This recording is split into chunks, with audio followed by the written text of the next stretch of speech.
My message today is entitled Daniel and the Sovereign God, Part 6, The Den of Lions. So today we're going to be looking at one of the most famous stories from the Bible. This is a story that people all over the world know, regardless of their faith. This is a story that has gone far beyond the Jewish people and the church, and it's also a story that most people in the church know really well. So today, I want you to do me a favor. I want you to try to put some of that knowledge out of your mind, just temporarily, and I want you to try to see this story with fresh eyes. Because again, this isn't just a story about a man who lived a long time ago. This is a story that has vital lessons for Christians living today. There are things that we need to see in this story that we can apply to our lives, even though this story is about 2,700 years or so ago. Before we go any further, I want to remind you of the overriding theme of the book of Daniel. The overriding theme comes into play in this in big ways. See, that theme is God's sovereignty over history. What we need to see is God is powerful and he has everything under control. There's tremendous hope in that. And hopefully, you'll see that again today. One thing that you need to keep in mind is that time passes quickly in the book of Daniel. Daniel was probably around 12 to 15 years old when he was taken captive, as we read about in chapter 1. At that time, Nebuchadnezzar had just become king. He replaced his father, a guy named Nabopolassar, and Nebuchadnezzar was king for 43 years. After Nebuchadnezzar came Nabonidus. We talked about him a little bit last week. Nabonidus reigned over Babylon for 17 years. That's a total of 60 years in captivity for Daniel. And that brings us to the reign of Darius of the Medo-Persian Empire, and that's where we find ourselves today. Now, given what's happened in today's story, we can imagine that the events of Daniel chapter 6 probably happened a few years into Darius' reign. So if Daniel was taken captive at age 12, he's now at least 72 and probably closer to 80. It's not a time when most people would choose to go hanging out with the lions, but Daniel is not most people, and he also didn't choose to hang out with the lions. Daniel is well past retirement by our standards, and yet he shows no signs of slowing down. Again, remember, they're now under a different empire. The Babylonians have been overthrown, the Medo-Persians have taken over. If you remember from last week, right before Babylon was overthrown, literally the night before Babylon was defeated, Daniel was promoted to the number 3 person in the empire by Belshazzar, who was kind of a substitute king. Now, a lot of times, when one nation is overthrown by another nation, especially at the time when this would have been written down, people in positions like Daniel's were often imprisoned or put to death. But look at verse 1. It pleased Darius to appoint 120 satraps to rule throughout the kingdom. A satrap is kind of like a governor. It's someone who administrates an area for the emperor. These guys would have had a fair amount of power, but look at verse 2. The 120 satraps had 3 administrators over them, one of whom was Daniel. The satraps were made accountable to them so that the king might not suffer loss. So these administrators would be responsible for supervising the satraps in the name of the king. And look here, one of those administrators is Daniel. Now think about what that means. Daniel served under Nebuchadnezzar for the entire length of his reign. He became number 2 in the kingdom. And then he ended up becoming number 3 under Belshazzar, albeit for a very short period of time. And now he was serving a completely different empire under a completely different emperor. And not only was he not imprisoned or put to death, he was once again elevated to a similar position in the new empire. There's a name for that. It's called favor. All these kings could see pretty quickly how valuable Daniel was. And the reason for that is because God was with him. And make no mistake about it, part of the reason Daniel's greatness is so apparent to these kings is because Daniel sticks to God no matter what. He's faithful, he serves the kings well, but his first and foremost loyalty is to God. And we can be the same way. We can serve our country well, we can honor the people in authority, and we can pray for them, but our first loyalty is to God. And if we keep that straight, God can use us to do some pretty great things. Have you ever asked God to give you favor in the eyes of the people around you, especially those above you? I mean, essentially, Daniel is living what Peter wrote many years after Daniel. 1 Peter 2:12, remember, live such good lives among the pagans that though they accuse you of doing wrong, they may see your good deeds and glorify God on the day he visits us. How good a life is Daniel living? Look at verse 3. Now Daniel so distinguished himself among the administrators and satraps by his exceptional qualities that the king planned to set him over the whole kingdom. Now again, I want you to remember, Darius is not a follower of our God. He's not. And yet, he could see something in Daniel that sets him apart to the point where the king wanted to put Daniel in charge of his whole nation.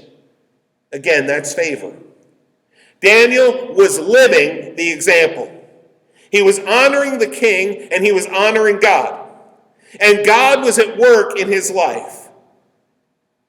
So his life was great. And everything was awesome and nothing ever went wrong for Daniel, right? Wrong. Just because you have favor does not mean you won't have problems. As a matter of fact, sometimes favor triggers others to resentment, and from resentment, it's a small step to treachery. In the Bible study we're doing right now, we're in the book of 1 John, and in chapter 3 is this reminder, 1 John 3:13. Do not be surprised, my brothers and sisters, if the world hates you. In other words, if you do everything right, and you follow God, and you serve God well, and you do good things, there's a good chance there are people who are going to hate you. Jesus himself said, if the world hates you, keep in mind it hated me first. The higher Daniel rises, the more those under and around him turn on him. Look at verse 4. At this, the administrators and the satraps tried to find grounds for charges against Daniel in his conduct of government affairs, but they were unable to do so. They could find no corruption in him because he was trustworthy and neither corrupt nor negligent. Now, I want to say this to you folks this morning. I really hope no one ever hates you. I really do. Because you are all worthy of love and respect. But if you're going to be hated, this is the best reason to be hated. They wanted to find dirt on Daniel, but they couldn't. He was trustworthy. He did his work honestly and with excellence. And while we're at it, may this be said about you as well. Finally, verse 5 says, these men said, we will never find any basis for charges against this man, Daniel, unless it has something to do with the law of his God. In other words, the only way we're going to get this guy is if we make a rule that places before him the choice of whether or not he will take God over the king. In essence, these guys are so hateful and jealous of Daniel that they were willing to set their king against God. And what they were failing to see in the process is when they set the king against God, they were actually setting themselves not just against Daniel, but also against the king and the God of the universe. And that will not end well for them. Here's a takeaway, though. First of all, put God first in your life. It won't necessarily guarantee you an easy ride in the short run. It won't guarantee you popularity either, but it is always the right thing to do. And God will be with you through it all in the long run. The other thing is to be really careful with jealousy. I mean, it's easy to get caught up in it. It's easy to look at the people who are getting ahead and to end up having questions for God, especially if the people you're jealous of are unethical or don't work as hard as you. This is one of those times when you have to keep your eyes on your own paper. And as Jesus said in the Sermon on the Mount, remember, your Father who sees what is done in secret will reward you. Maybe people don't see all that you're doing, but God does. And in the right time, he will reward you. Trust him. Don't go down the road to jealousy because it leads nowhere good. There's the conspiracy. Look at verse 6. So these administrators and satraps went as a group to the king and said, "May King Darius live forever." The royal administrators, prefects, satraps, advisors, and governors have all agreed that the king should issue an edict and enforce the decree that anyone who prays to any god or human being during the next 30 days, except you, your majesty, shall be thrown into the lion's den. Now, your majesty, issue a decree and put it in writing so that it cannot be altered in accordance with the law of the Medes and the Persians, which cannot be repealed. So King Darius put the decree in writing. Now, if you were in the Esther Bible study this past year, you'll know that this is one of the points that I hammered regularly. Esther was living in this same empire, a little bit further down the road. And the advisors to the king seemed to love to get the kings to make laws.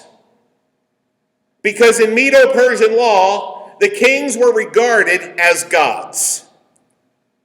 And so once the king made the law, even the king was not allowed to overturn it.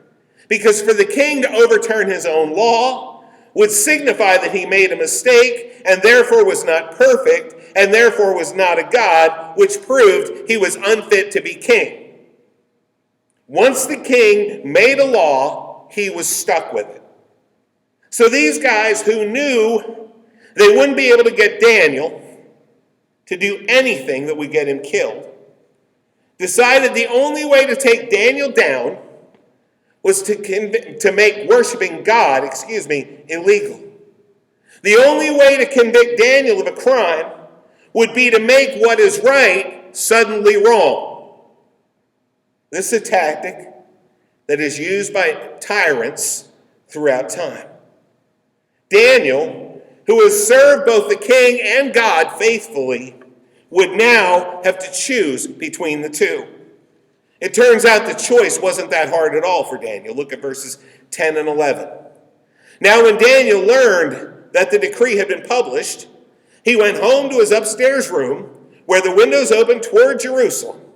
3 times a day he got down on his knees and prayed, giving thanks to his God, just as he had done before. Then these men went as a group and found Daniel praying and asking God for help. Look, guys, praying to God is always right, even if someone makes it wrong by the law of the land. Keep that in mind. Freedom of religion is something we dare not take for granted. Just because we have it now doesn't mean we'll have it forever. So do what you can to keep it. Even these guys who hate Daniel know exactly what he will do. And so all they have to do is catch him doing what he has always done and make no mistake about it. They also knew that when the process of attacking him in prayer, they were attacking the source of his power. Once he prayed, they had him, or so they thought. But consider what they've done in the process, verse 12. So they went to the king and spoke to him about his royal decree. Did you not publish a decree that during the next 30 days, anyone who prays to any god or human being except you, your majesty, would be thrown into the lion's den? Think about what these guys are doing. They are gloating. But think what they're gloating about. O king, we have deceived you. And as such, we have tricked you into condemning your right-hand man, a man who has looked out for you through thick and thin. We have deceived you into condemning him to death so that we can take his place. Forget for a second that you know about what happened. How do you think the king will respond to being deceived into killing someone who meant so much to him? Not just to the king, but to his whole kingdom. Did they really think any of them were going to end up getting that position when Daniel was dead, since they deceived the king to do it? Are they really that deceived? Oh, the king may not be able to rescind his own law, but the king is also not stupid. These guys were so blinded by jealousy that they actually believed they would benefit from this treachery. I don't know how they could come to that conclusion. But that's what jealousy does. It clouds the mind and keeps us from thinking things through. The rest of verse 12 says, the king answered, "The decree stands in accordance with the law of the Medes and the Persians, which cannot be repealed." Look at verse 13. Then they said to the king, "Daniel, who is one of the exiles from Judah, pays no attention to you, your majesty, or to the decree you put in writing. He still prays 3 times a day." In other words, gotcha. Look at verse 14. When the king heard this, he was greatly distressed. He was determined to rescue Daniel and made every effort until sundown to save him. The king realized he had been deceived, but by then it was too late. The king was racking his brain trying to find a way out of this. But I think he also realized he made a huge mistake. And here is another takeaway. When people are trying to force you to rush into making a decision, the more important that decision is, the more ramifications there are to that decision, the less likely it is that they have your best interests at heart. And the other side of that is, the bigger the decision, and the more the ramifications there are, the more you need to slow down and pray, seeking God for the right way. I mean, please hear this. We should pray before pretty much every decision. But the bigger the decision, the more you should pray. Darius found himself in a bad place. And the satraps are going in for the kill. Verse 15. Then the men went as a group to King Darius and said to him, "Remember, your majesty, that according to the law of the Medes and Persians, no decree or edict that the king issues can be changed." Look at what they're doing here. They're trying to take power over the emperor.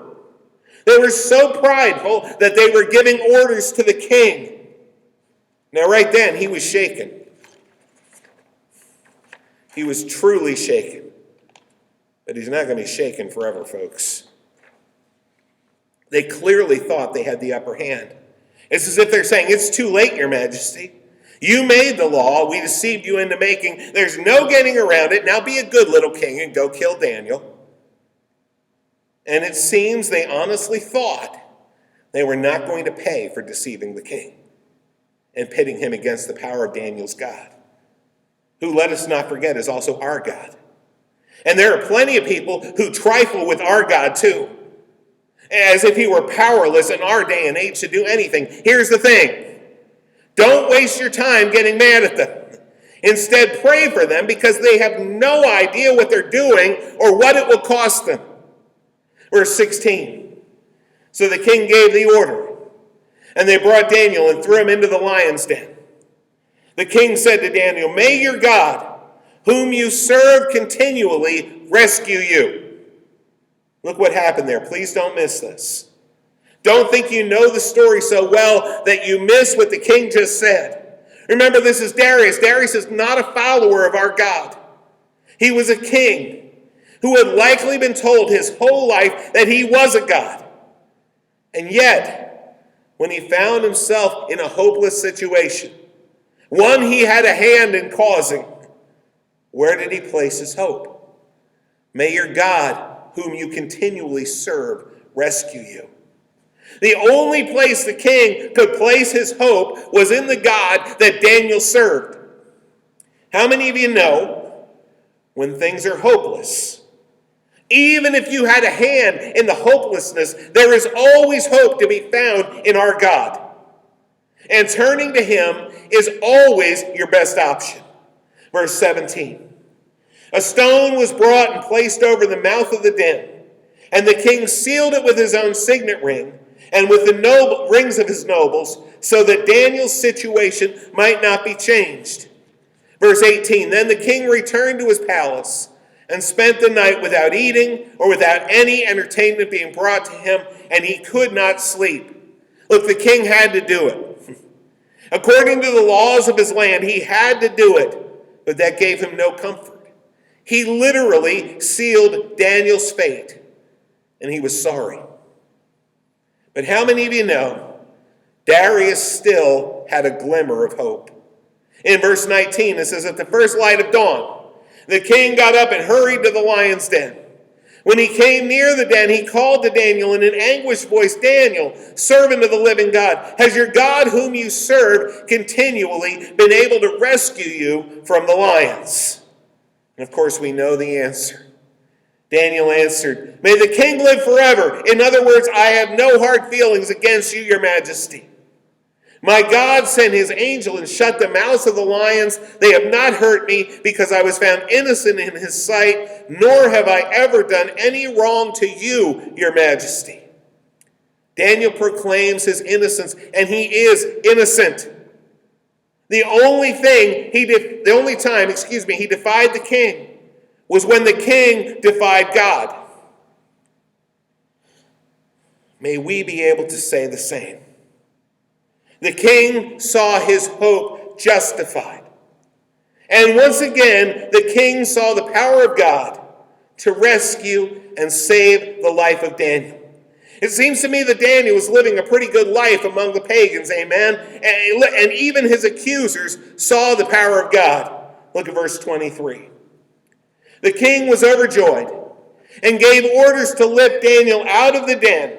And when Daniel was lifted from the den, no wound was found on him because he had trusted in God. And there's the happy ending. Daniel's faith saved him. The king saw the power of God and saw his friend and confidant restored. But it wasn't a happy ending for everybody. Look at verse 24. At the king's command, the men who had falsely accused Daniel were brought in and thrown into the lion's den along with their wives and children. And before they reached the floor of the den, the lions overpowered them and crushed all their bones. Now I know this sounds terribly, terribly cruel, and in a way it is. But these men had to know they would pay for deceiving the king. One could argue they received the same level of mercy they offered to Daniel. But again, this is Old Testament. Darius was not a believer, and kings and emperors of this time were not known for their mercy, especially when they have been deliberately deceived into doing things that could lead to their downfall or the detriment of their nation. Did Darius become a believer? At the end of the day, we don't know. But the words he proclaims to conclude this chapter bear witness to the fact that he saw and acknowledged the power of our God. Look at verse 25.